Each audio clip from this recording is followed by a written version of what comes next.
Aventon Aventure. Just got this bike this last week. There's a ton of really good reviews, really good reviewers on YouTube. Um, so you can check them out. So I'm just going to give you some more practical, kind of real world things that I noticed. Some things specific to me, some things maybe that aren't covered as much in other bike reviews. And again, I just got it. I've done a couple rides, but there's some things that I've noticed that might be helpful to other people trying to figure out what bike they want to get. First of all, it came great packaging, no damage. I don't know whether you've heard this or not, but they actually use, I think there was only maybe plastic straps on the outside of the box. There was no plastic inside. It's all cardboard, recycled paper, which I thought was pretty cool. There's also something I didn't know either, and there's a couple of YouTube videos on how to do it. It's definitely probably fun for kids. Is you can actually, there's a template on the inside of the packaging box, and you can follow this template and build an actual seat out of the cardboard packaging, which you can really sit on, like an adult person could sit on it. And it's that strong. So my kids are going to actually do that over the holidays. So I think that's kind of a cool thing that they did. So anyway, um, packaging was great, no damage. Um, Came with all the necessary tools, which I thought was awesome. It comes with a total tool set. You don't need to have any tools on your own, just in case you were, let's say you were really young, you're in college, or you're living in an apartment, you don't have a great tool set. Comes with everything you need to put it together. I didn't have any problems with any part of the instructions, and there's a good video on YouTube.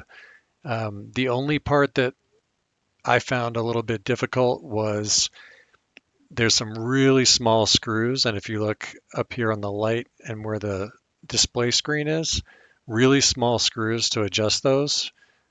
And then, again, this is nitpicking, but those are pretty difficult to get to and difficult to adjust. And then I also didn't put on the front fender because I just don't think I'm going to be riding in bad weather.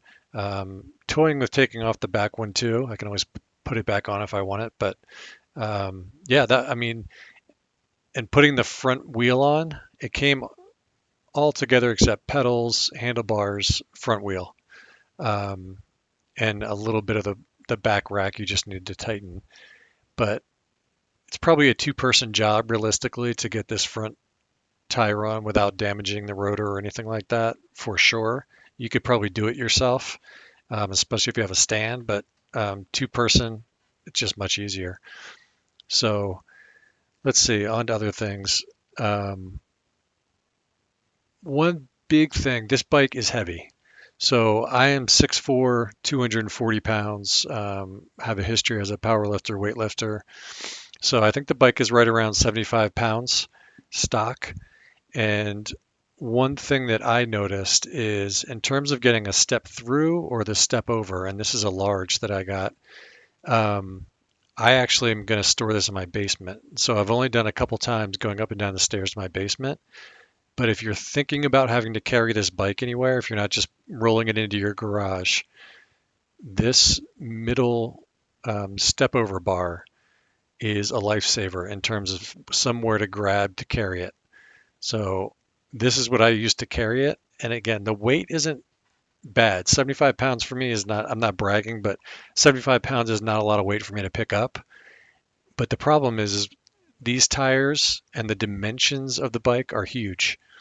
And again, I'm 6'4", so even being 6'4", going downstairs with this, I have to get it up pretty high to get these tires to clear the stairs. And so this is just stuff you need to think about. If you think you're going to kind of wing this bike around and just kind of carry it everywhere and take it upstairs, I think you're going to be surprised at how big and just the dimensions of it. Again, if this were a 75-pound dumbbell, carrying it up the stairs and back down the stairs or carrying it around wouldn't be that big a deal.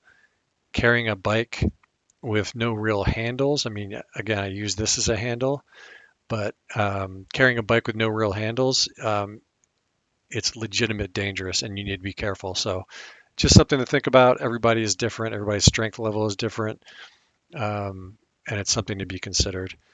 So in terms of power, I mean, I've been looking at e-bikes for months and months trying to decide which one I want, and I see all kinds of things about um, getting up to 40 miles an hour and blasting up hills and that kind of thing. And I would say that this is a powerful bike in terms of from my research and watching all these videos. I would say it's a powerful bike, but I'm just telling you when you actually get on it, this is my first e-bike, it does not lack power. I am, like I said, 6'4", 240, and it is fast and it's powerful. It's strong enough, and the torque sensor is great. I would describe the torque sensor as if you're a bike rider before, it feels like a traditional bike riding experience, just with um, some power assist on the pedals as you go. So it makes each stroke that you do a little bit easier, but it feels like you're just riding a traditional bike. Um, I like it because I'm riding the bike for a workout. So I actually enjoy the traditional bike feel with the power. And when you really put some power into it, that torque assist, man, it goes. So I don't feel any need for more power. Yes, there are more powerful bikes out there, more top speed. The Wired Freedom, that bike can get, I think, over 40 miles an hour. Um, but it's just not something I feel like I'm going to use very much. Now that would be a fun bike to just kind of blast around on just because it has so much power, but this feels just like a good solid bike that's also electric, if that makes sense. So I took it out on a ride today and I wanted to see what it felt like to just ride it with no power. And so I did all the hills that I would normally do on my mountain bike, just on the street. Obviously, I didn't take it on like super steep mountain hills, but it was difficult. But especially on flat ground, this bike glides. It's very smooth. Um, on hills, you have to be in the right gear. You're gonna struggle because it is heavy. But I enjoyed it. I liked the muscular workout it gave me.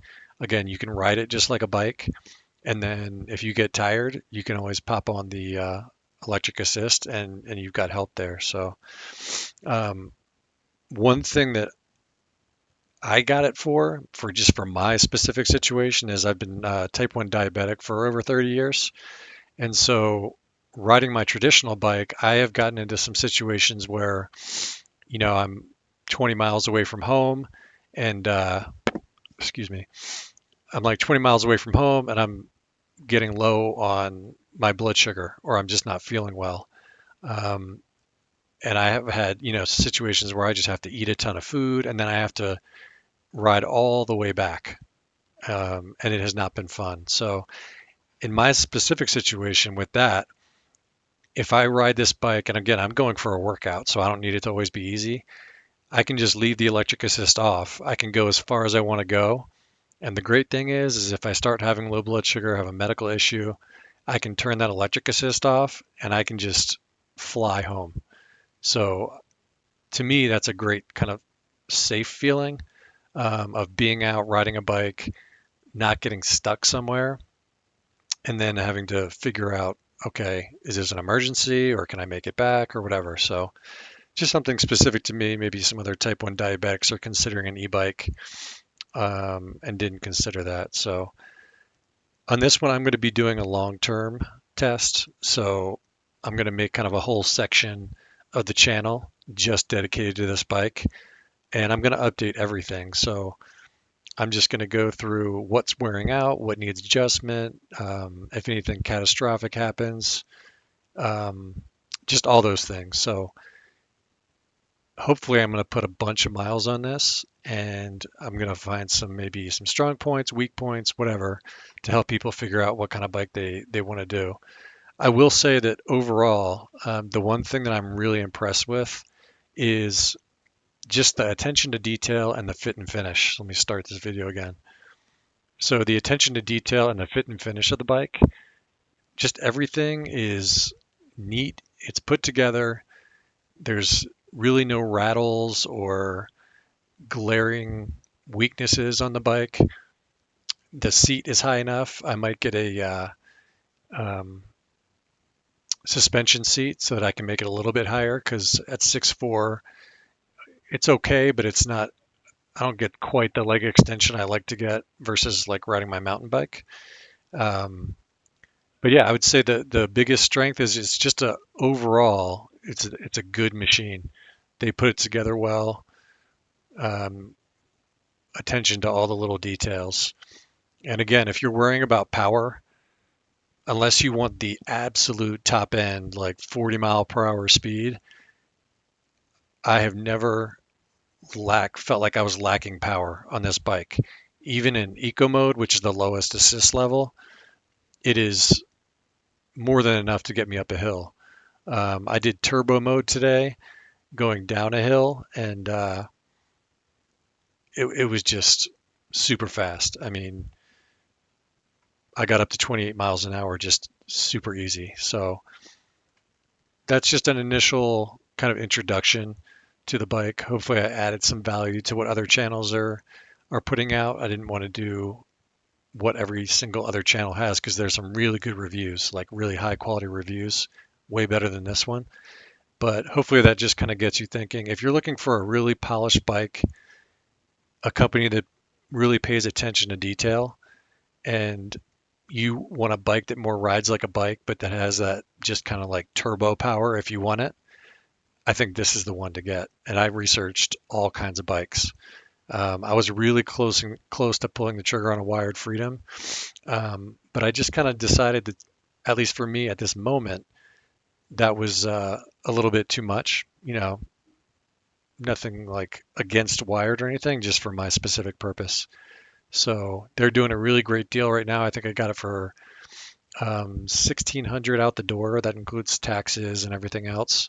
They did free shipping, and it was just a really hard deal to pass up. So between the reviews that I saw from other YouTube channels and the Black Friday sale or the holiday sale they're doing now, I mean, it was almost a no-brainer. So, um, like I said, I'm going to do as detailed of a long-term review as I can because I'm not sure many people are doing just long-term reviews with details. I've seen only a couple.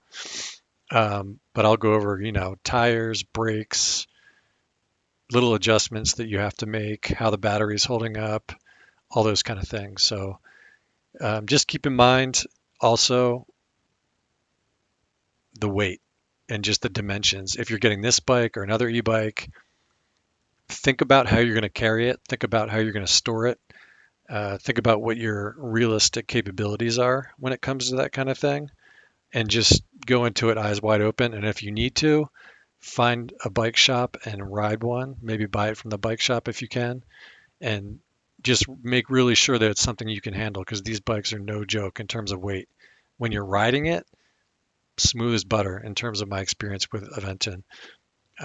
But when you're trying to carry it around, it's a beast. So um, great job by Aventon. I'm going to try other e-bikes at some point, but this one has everything I want so far. So fingers crossed. If anything goes wrong or right, I will do an update. So thanks for watching.